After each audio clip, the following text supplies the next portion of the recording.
Sometime within the next minute or so, somewhere on the planet, another big idea is being born. It might be a new song, a new product, who knows?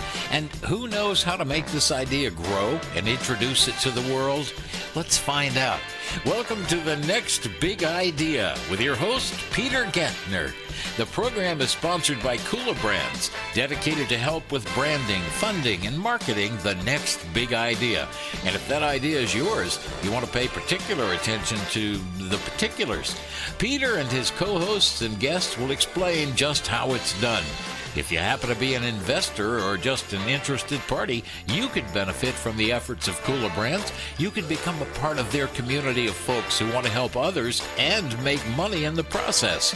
If that sparks your curiosity or wets your whistle, sit up and take notice. kulaBrands presents Peter Gantner and his guests on The Next Big Idea. Hello, everybody. This is Peter Gantner, your host for The Next Big Idea. And, of course, you know who I have with us, Universal Famous, Miss Deb Caswell. That is me.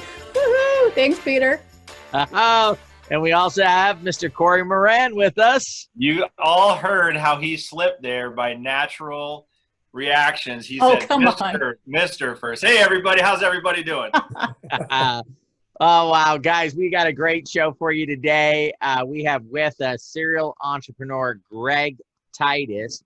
We're going to bring Greg on here and have Greg give you, in this first segment, what we're really going to talk about is we're going to talk about Greg and what he's accomplished and what he's done as an entrepreneur. In the second part that will come back, we'll start talking about the business that he's working on right now, which is Muzit's incredible idea concept that was brought around the entertainment industry. Greg, how you doing today? Very good. Thanks for having me. Oh, my goodness. Okay, Greg, tell them your entrepreneurial experience, because it's amazing to me. I feel really privileged to be working with you and to have the opportunity to be a part of what Muzit is doing and what you've done.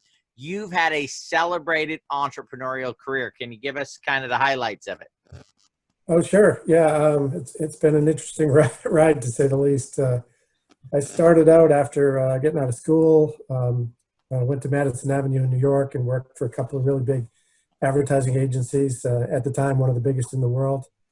Worked on some well-known household brands, and along the way, I kind of morphed into more of a technology guy by moving up to the Boston area. Worked for a few agencies up there, including the biggest in the area.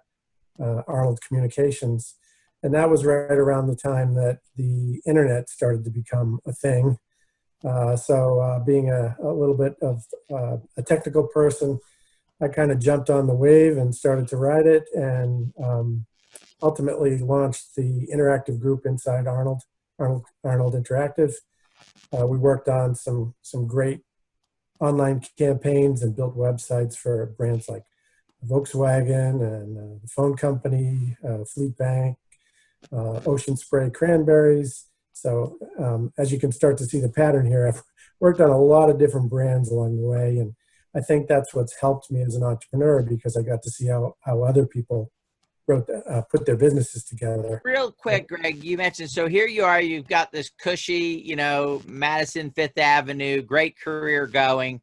What makes you decide I want to be an entrepreneur? Because we got a lot of entrepreneurs that listen to the show.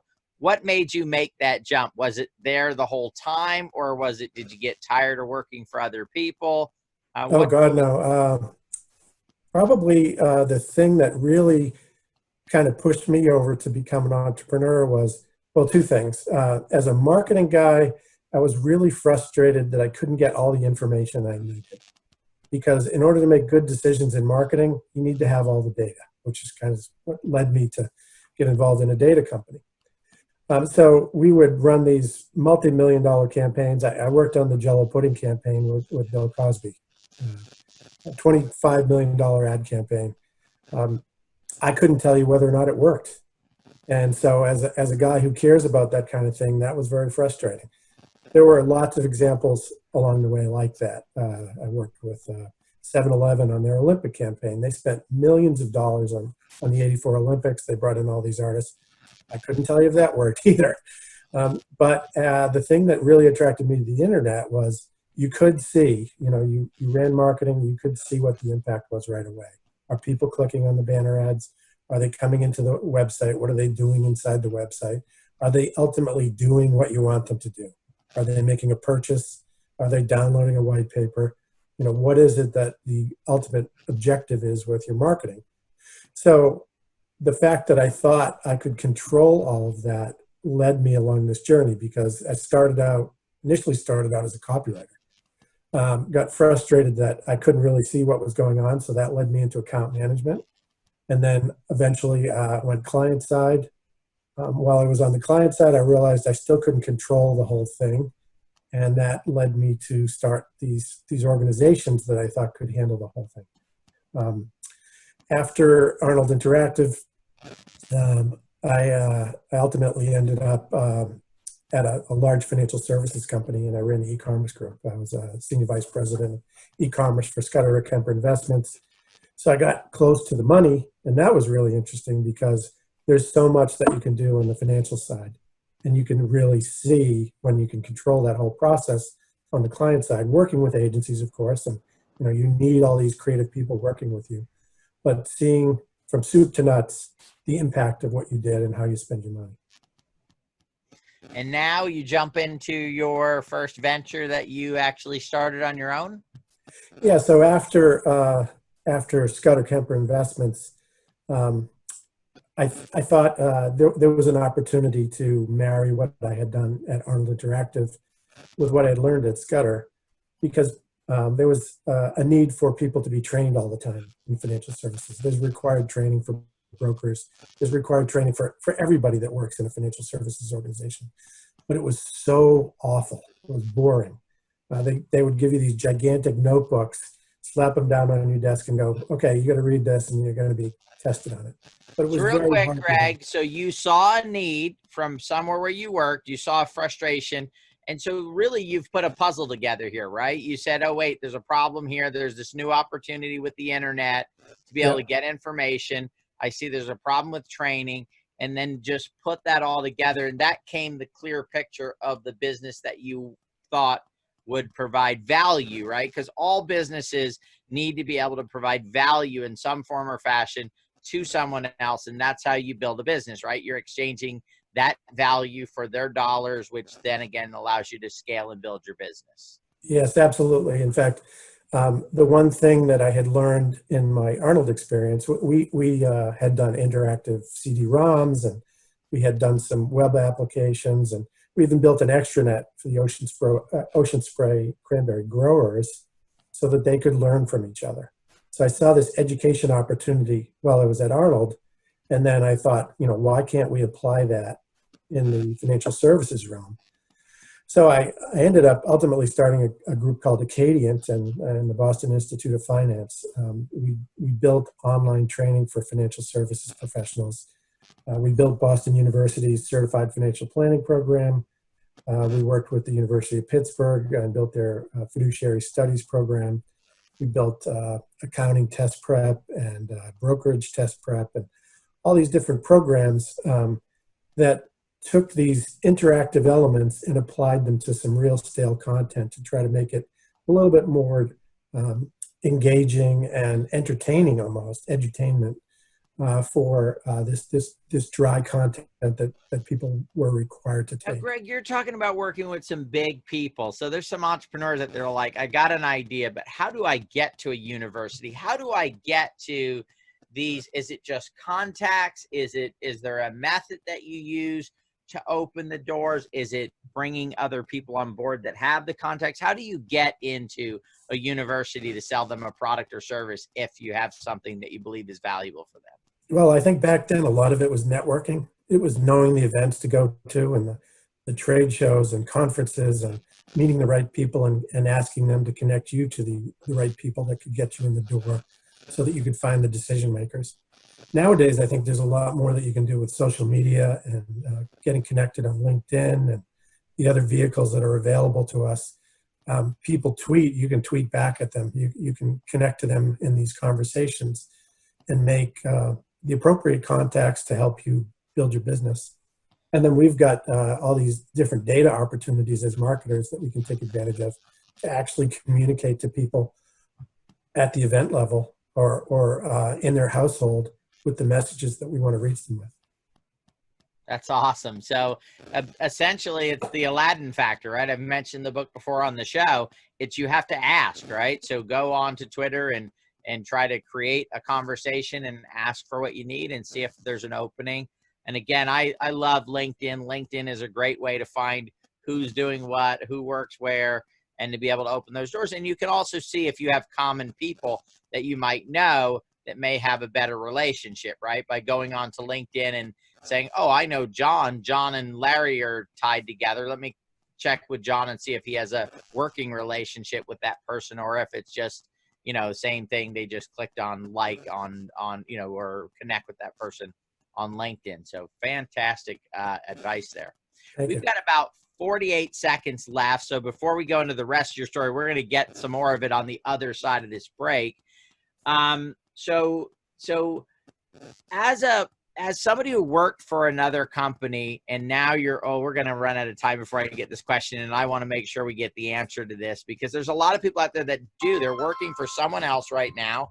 They have a pretty safe relationship there. They have a paycheck, they have all this stuff. And they're thinking, you know, do I really want to go out and start my own business?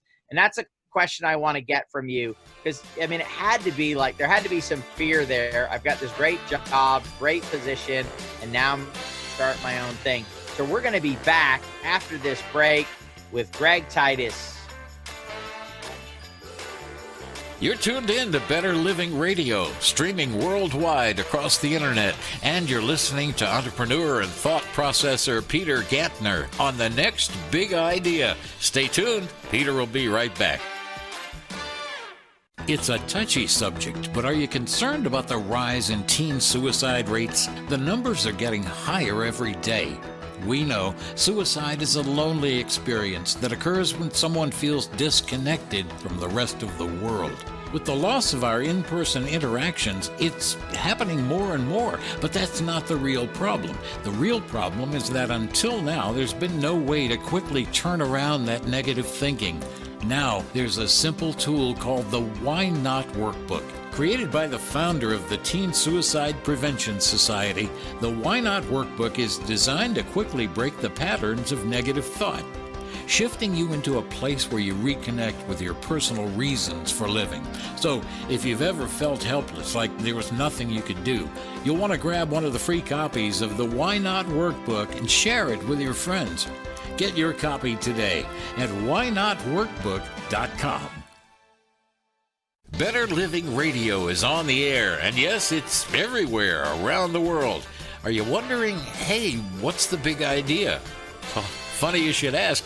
Our show is called The Next Big Idea with Peter Gantner. In fact, we're back with more on Better Living Radio.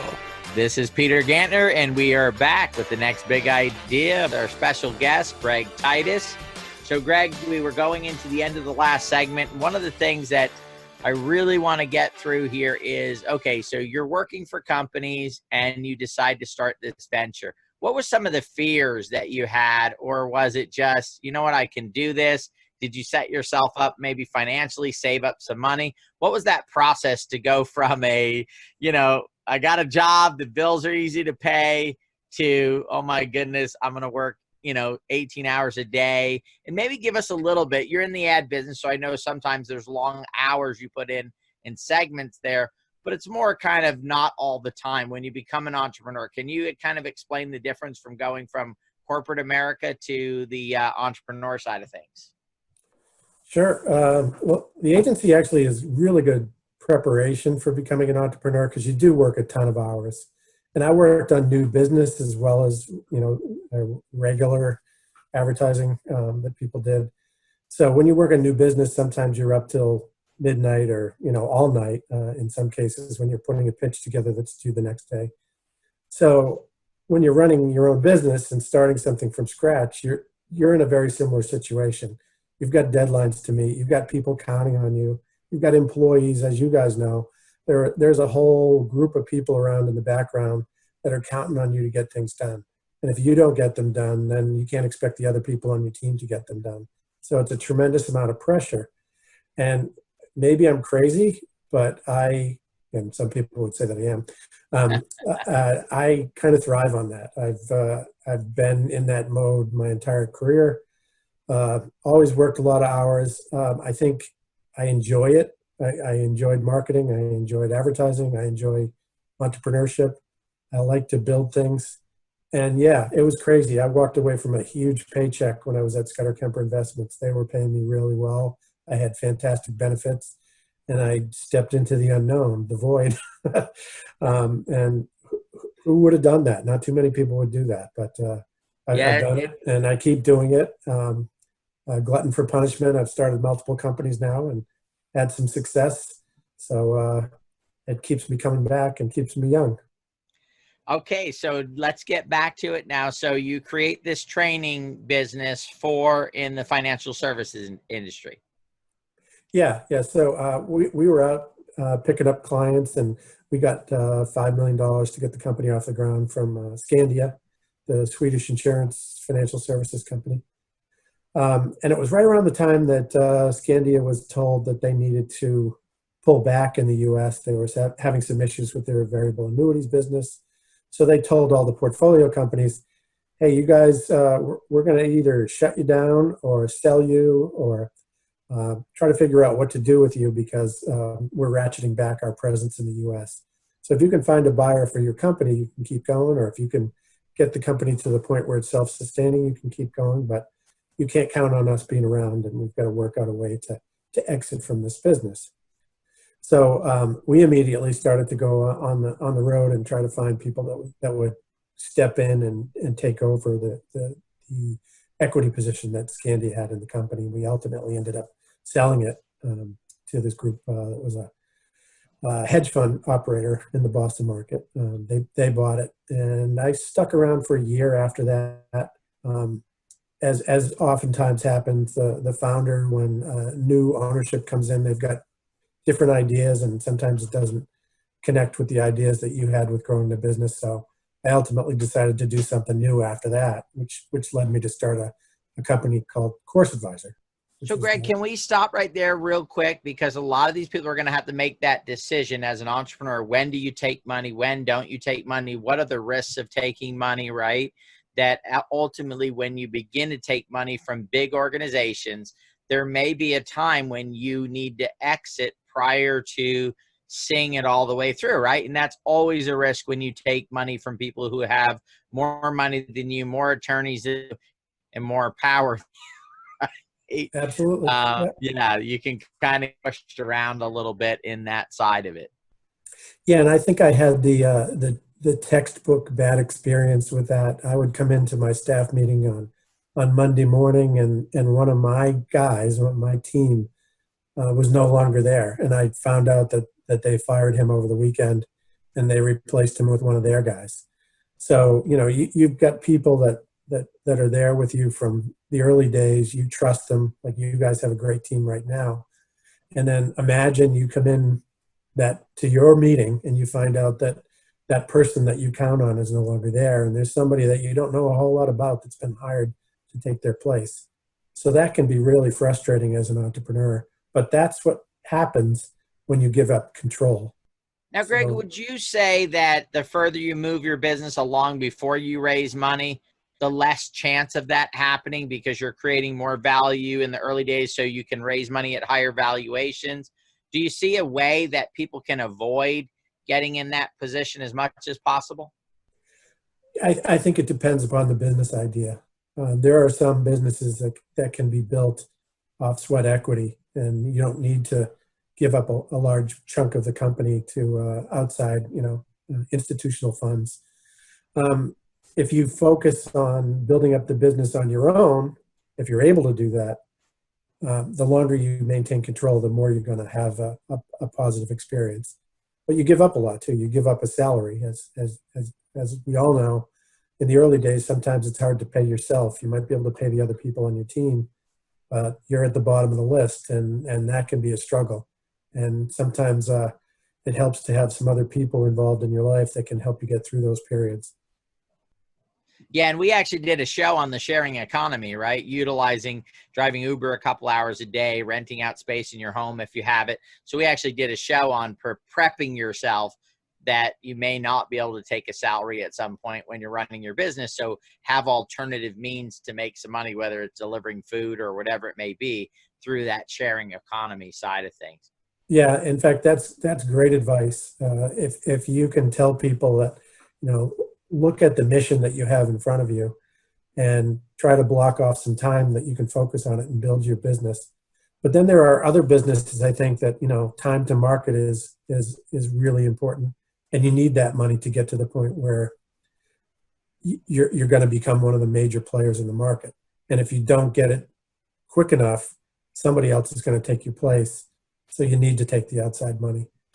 But if I had to choose, I would always try to do it on a shoestring and try to figure out how to build as much value as I can before I bring external investors into the organization. Great advice. Now you're on to Course Advisor. This is, you could say, your big home run, right, in your career of what you were able to build and put together. Give us the quick on that, because I do want to get to Muzit. We got about 3.5 minutes left in this segment. We're going to go into Muzit in the next 2 segments, talk about what you're doing now. But let's go ahead and talk a little bit more about Course Advisor, because I love this story that you ran by, how it happened and all that stuff. Okay. Yeah. Course Advisor was a very different experience. I didn't want to give up control right away. I had a great partner, a guy named Dave Blunden, who runs Vestigo Ventures in Cambridge these days. Dave and I started Course Advisor and a couple of other sister companies based off the same technology platform, which have been extremely successful. Course Advisor was a rocket ship. We brought in some great people, friends of Dave's, friends of mine. Also had some luck with some other good hires, and built it up to a $50 million business in a very short period of time. Ultimately sold the company for a lot of money. I had a great exit by selling it to the Washington Post companies. And I'm real proud of that one. That was a wonderful experience. And very now, different. Greg, a lot of these entrepreneurs that are listening, they would probably not have done. You ended up with about a 10% stake when it was all said and done, right? On your grade. We don't need to get into numbers on the exit. Yeah. You ended up with about lesson. a 10% equity stake. You didn't own 90% of it or 80%. Because we find working with entrepreneurs through kulaBrands, they're so afraid to give up any equity whatsoever. And they feel they have to have 100% of their company. And I just think that holds any business back from being able to really grow and expand, because with kulaBrands, every one of our employees is a stockholder in the company. We'd love to have everybody involved in the process, everybody benefiting. So when something big happens and you're celebrating, it's not like half the staff going, well, why are we celebrating? We don't own any of it. It doesn't do us any good.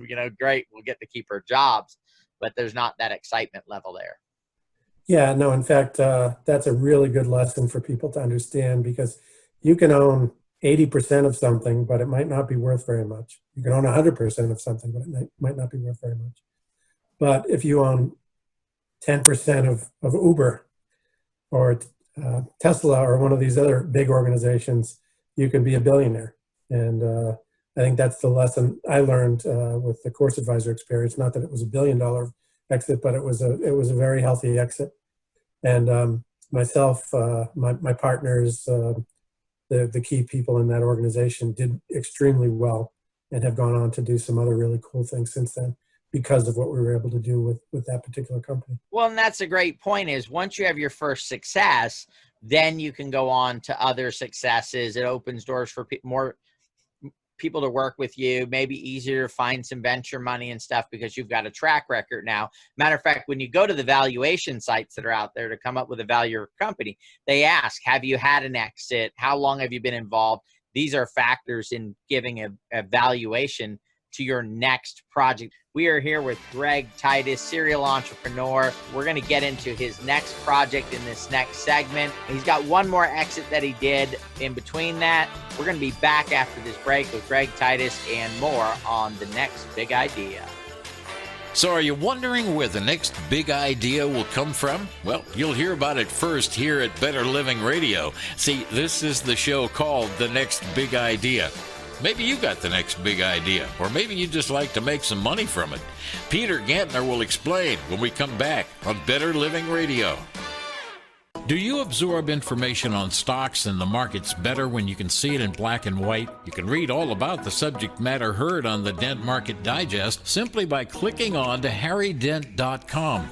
There are lots of articles detailing the stories you hear about on the show. There are videos featuring Harry, constantly updated so you get the latest info available. There's info on Harry's latest books. Plus, you can easily subscribe to Harry's e-letter. It's called Economy and Markets. And pardon the pun, but it's a wealth of information you can get every day, and surprise, it's absolutely free. Each weekday in Economy and Markets, Harry, Rodney, and the rest of the team offer commentary and analysis on their latest forecasts, demographic and stock market trends, the housing market, critical economic cycles and policies, investment strategies, and so much more. To register, just click on to harrydent.com, and remember, all of Harry's contact info is on the homepage at betterlivingradio.com. What are you going to do with your old car? You can try selling it, you could junk it, or you can donate it to Heritage for the Blind. Your car will be towed away for free, and your donation is tax deductible. Just call 1-800-639-8620. Heritage for the Blind accepts cars, vans, trucks, and boats. It doesn't matter if your vehicle runs or not. It'll be towed away for free, and you'll be supporting those that need help. Heritage for the Blind is a nonprofit organization that helps the visually impaired live fuller lives. Call right now to donate your car. And as a special thank you for calling, you'll receive a free 3-day vacation voucher to many exciting locations. Call Heritage for the Blind right now. Call 1-800-639-8620. Donating is easy, and your vehicle is towed away for free. Plus, you'll get a free vacation voucher. Call now, 1-800-639-8620. That's 1-800-639-8620. Welcome back to Better Living Radio and this amazing idea for a radio show. It's called The Next Big Idea. Rather ironic, wouldn't you say? Hey, if you've got an idea, you might want to talk with host Peter Gantner or one of his guests here at Better Living Radio. Look, here they come now. We are back with The Next Big Idea, and this is Peter Gantner, and we are here with Greg Titus. So, Greg, jump into the balance of that, and then let's get into, you had one more exit after that. You sold off a business to a major company, and then let's talk about Muzit, all right? Okay. There were actually 3 after Course Advisor. Wow. Because of how well we did with Course Advisor, I was able to become an investor of my own, on my own. Joined a group called the Entrepreneurs Fund out in San Mateo, and have invested in a dozen or so companies since then. 2 of them were certainly, I guess you'd call them home runs. There was a company in the cloud space that was purchased for a lot of money, and another marketing technology company that did really well. Crux and Soasta, respectively, were the 2 companies. So I was fortunate to be a piece of those companies on the investor side, and then started my other company on my own. Didn't take any money to build up that company, and that was a social media marketing company with a couple of the people that came out of Course Advisor. My 2 partners and I, we built up a group called Acquisition Labs, built software that managed bids for purchasing social media advertising, and ended up selling that to one of the big social media companies. That's awesome. That is awesome. Okay, that brings us up to speed to Muzit. I told you guys, Greg has we went through 2 segments just getting to the point of where he's at right now. Just an amazing career as an entrepreneur. So Greg, let's jump into Muzit. Tell us a little bit about it. Tell us what it does and why it is so exciting. Okay. Well, I think it helps for everyone to have that background now. They understand my journey. So here I am signing the papers, selling this company that I was involved with, and I get a call from a mutual friend of the founder of Muzit. And he says, what are you doing these days? And I said, well, it's ironic that you called today.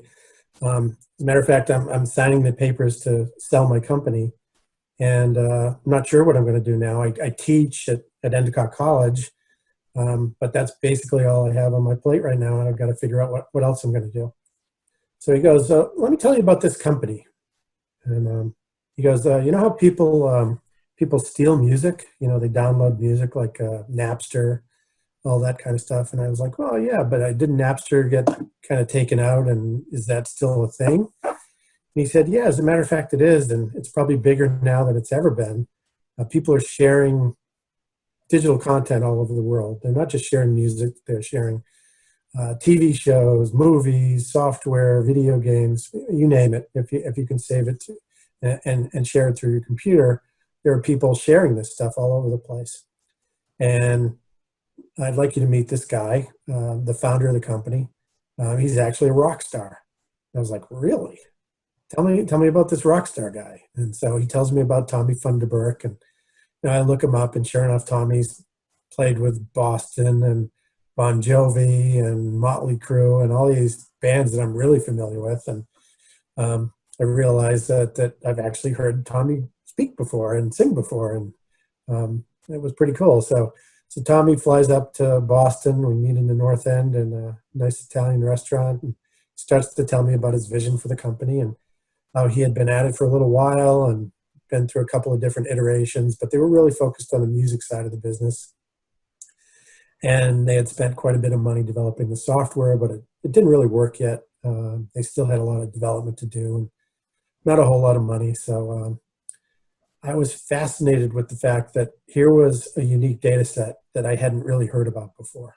They had this idea for how to track these people that were participating in these activities. And I was thinking about all the people that I knew in my life, my son in the military downloading all kinds of music and movies while he was over in Afghanistan. It's probably going to get him in trouble, but people like him all over the world in his age group that were doing this kind of thing. And then I started to explore it a little bit more, and I realized it wasn't just people in his age group. There were older people doing that. There were younger people doing that.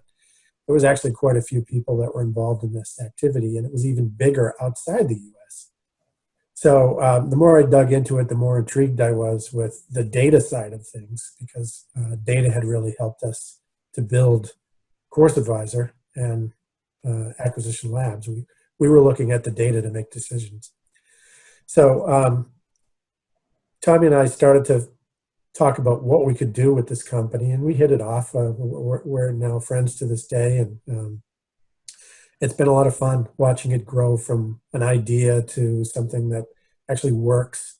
We have a platform now that's tracking all kinds of things, and there are billions of records, and grows by 150 million records a week.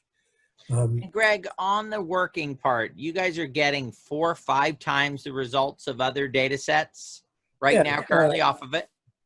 I think ultimately what we would like to do is just sell data, but in order to prove the value of the data, we've been partnering with companies to run marketing campaigns, and they're direct to somebody's IP address.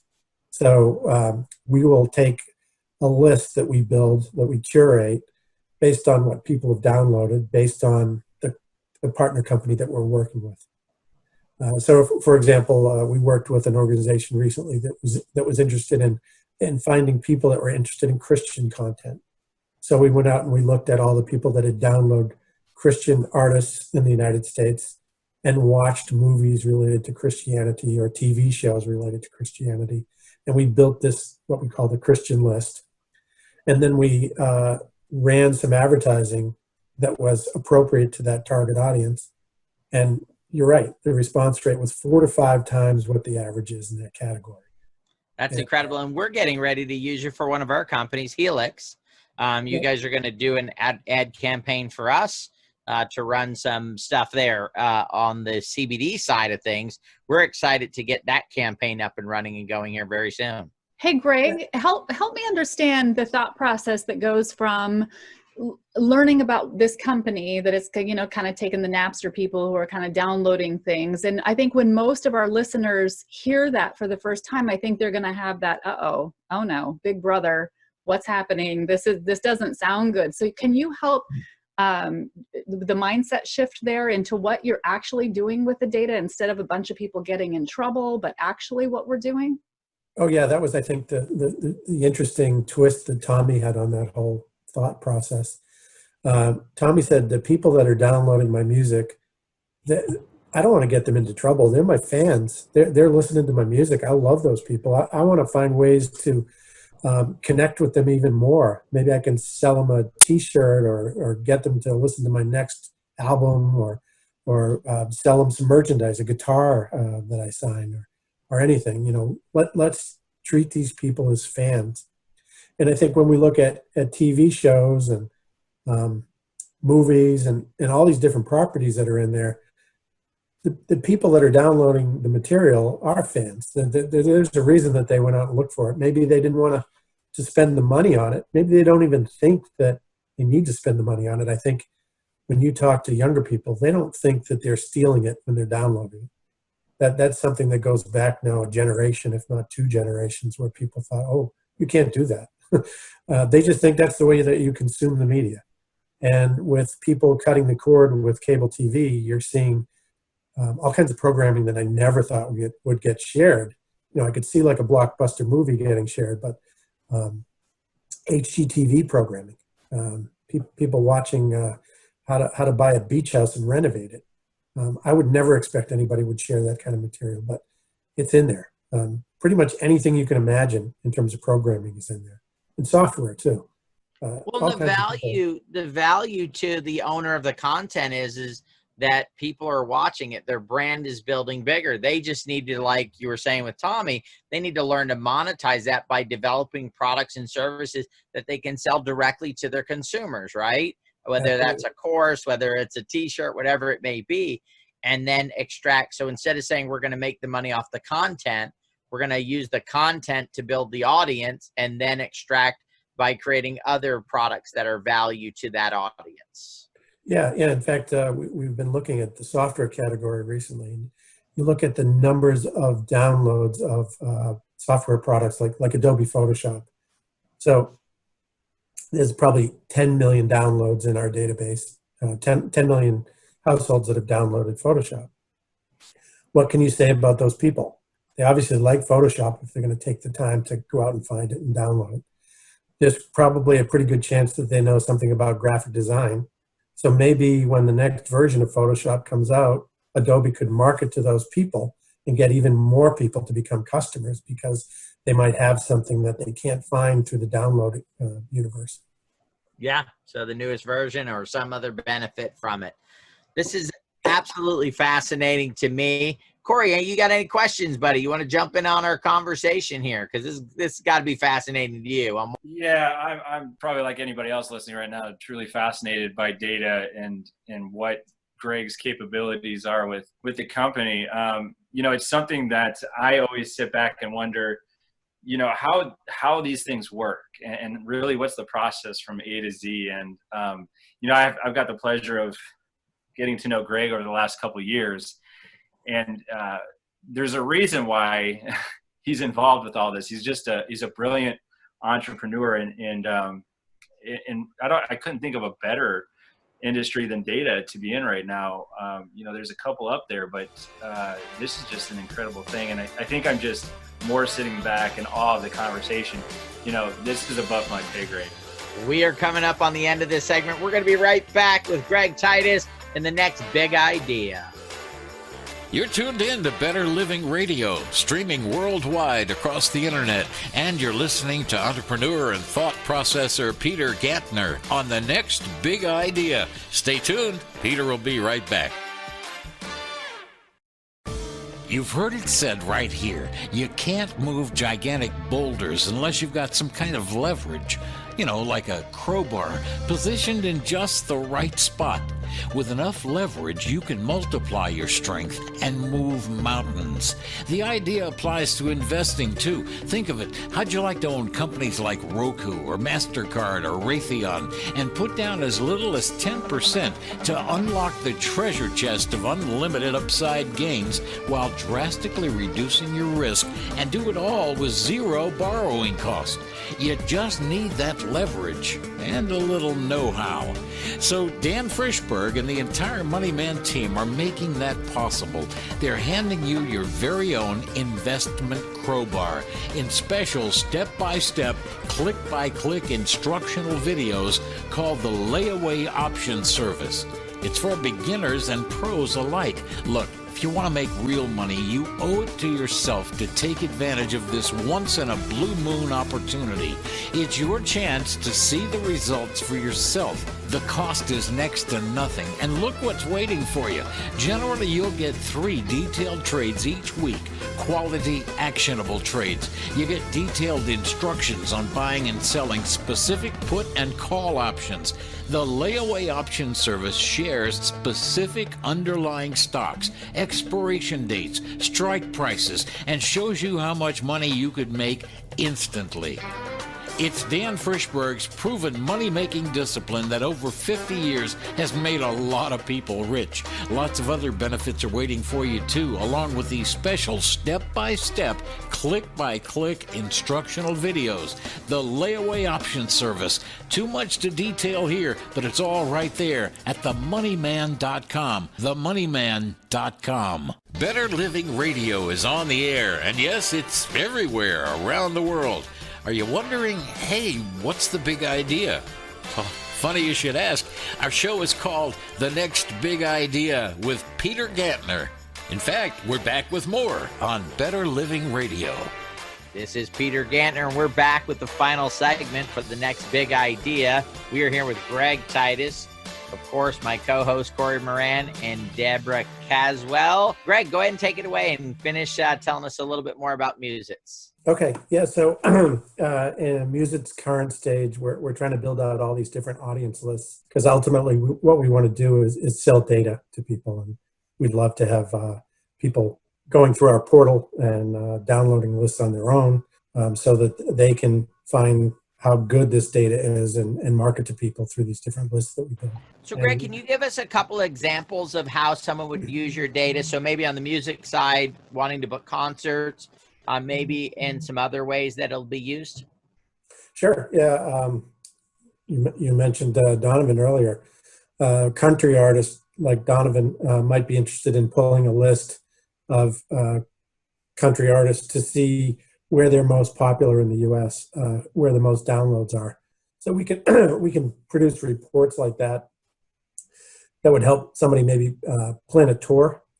Or if they want to just directly market, sell tickets to a show, sell merchandise, they can do it around different artists, different genres, combinations of genres.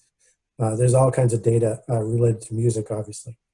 If it's something more related to lifestyle, like auto enthusiasts, we know the different people that have downloaded TV programs related to being an auto enthusiast, like Top Gear and shows like that. So we can pull a list of a bunch of people that have downloaded shows and put lists together around areas of interest. People that own pets watch certain types of programs. People that are interested in health and nutrition watch certain types of programs.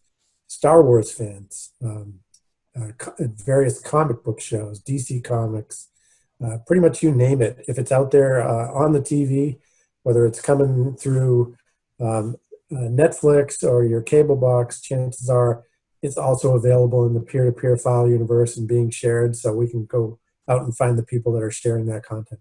So Greg, I'm listening to the show right now, and I just invented a lightsaber that looks real, acts real. It just doesn't kill people, right? Cut them up. And I'm like, man, this sounds great. How do I get a hold of Greg and Muzit? Because I want to market my new lightsaber to every single Star Wars fan out there in the world. Well, our website is muzit.com. Pretty easy to remember. M-U-Z-I-T-D-O-C. I mean, M-U-Z-I-T-C-O-M.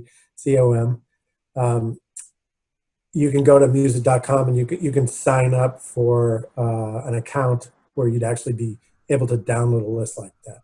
Just so I thought you were going to start singing that like the Mickey Mouse show, right? That's what I was waiting for the music to kick in and all the kids to start singing along with you. Go ahead, Corey. Just so you know, Peter, you would be a step behind me because my lightsaber actually does cut through things. So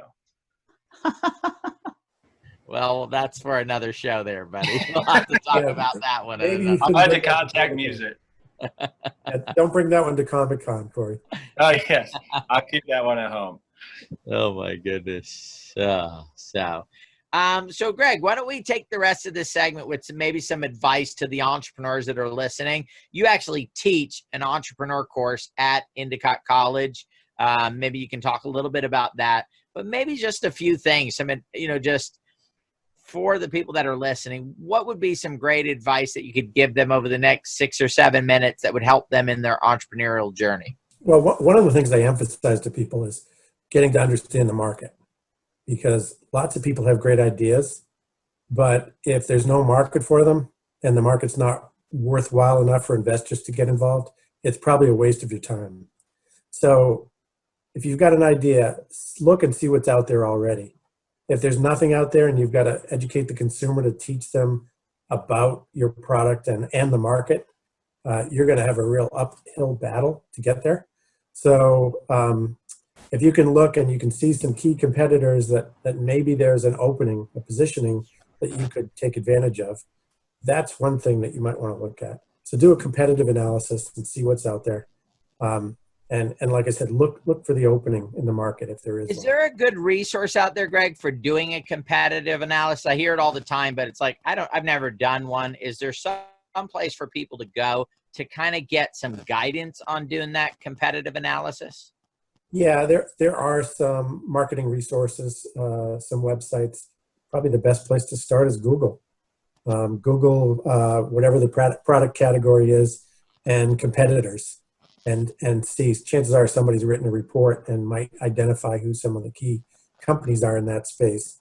And then go look at their websites, look at their social media, look at their YouTube videos if they have any, and try to understand where they position themselves vis-a-vis the other competitors in the marketplace. And if you think there's an opening for your company or your idea, maybe you've got something that's slightly different and maybe a little bit better than the other mousetraps that are out there.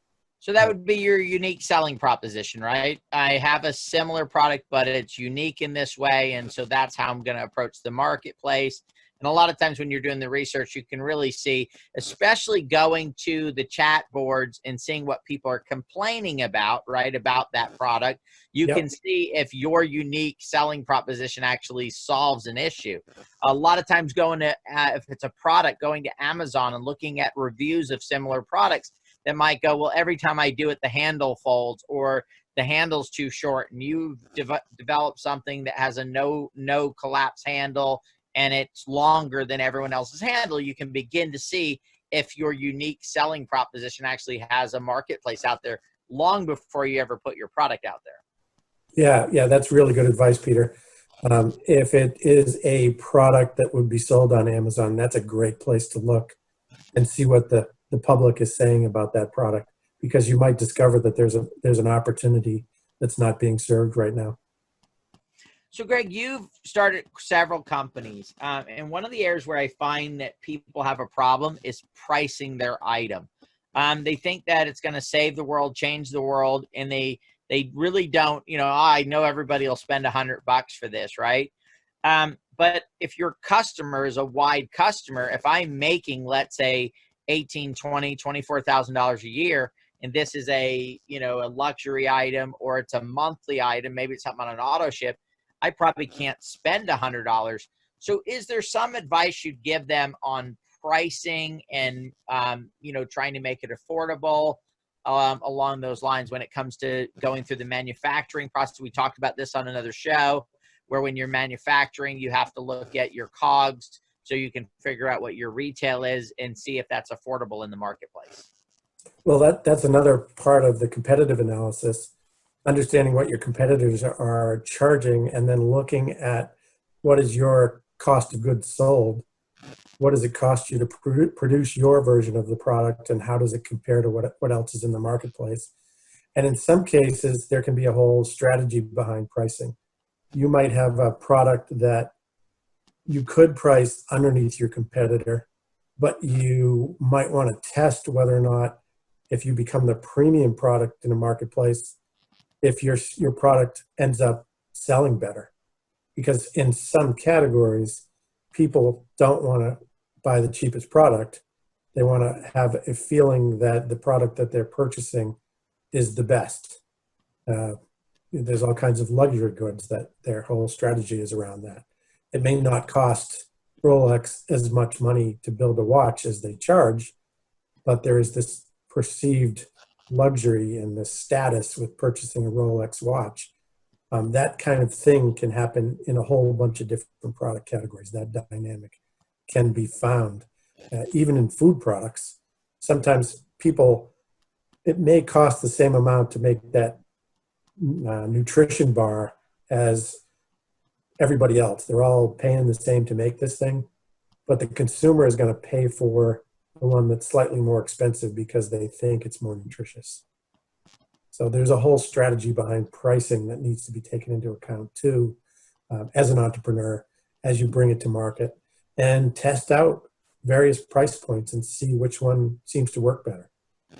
So Greg, you had covered earlier about working a lot of hours. We don't want to lie to anybody out there. I'm going to become an entrepreneur.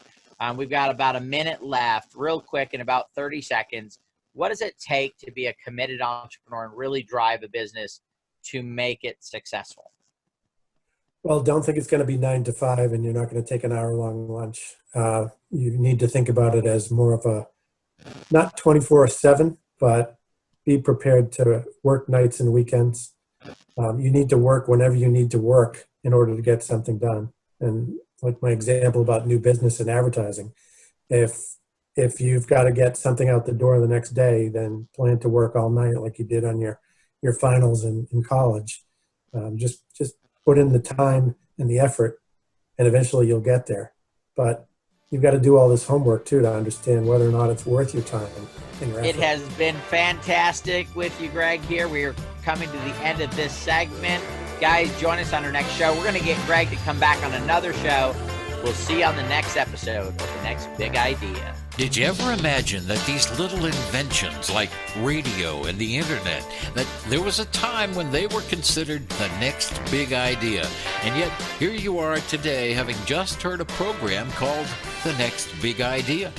Peter Gantner is your host. He's one of the founders of kulaBrands, and they can help you whether you've got an idea of your own or you just want to get in on the ground floor of the next big thing. Peter and his co-hosts and guests are here weekdays on Better Living Radio to discuss the ins and outs of creating, manufacturing, branding, and marketing the best of the big ideas. Maybe you've got one, or maybe you want to be involved in one. You're definitely tuned into the right spot. So hear this. You can hear this program weekdays at the same time on Better Living Radio as kulaBrands presents Peter Gantner and the Next Big Idea.